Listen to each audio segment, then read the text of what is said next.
Здравейте, днес ще ви покажа как се прави водка Доктор. Първо пластмасова бутилка. Първо отиват съдомялнията да се измият, после минават през етикетката, да се измият от етикети. После отиват в чувалчета и отиват в халет 2. Там се слагат на линията, отварят се, една жена слага бутилките,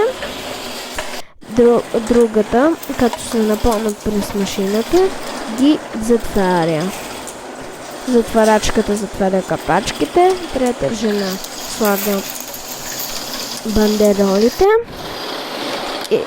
и четвърта жена ги слага в кутийка. На това видео го няма, но ще има втора част вече как са сложени, вече как са направени и така.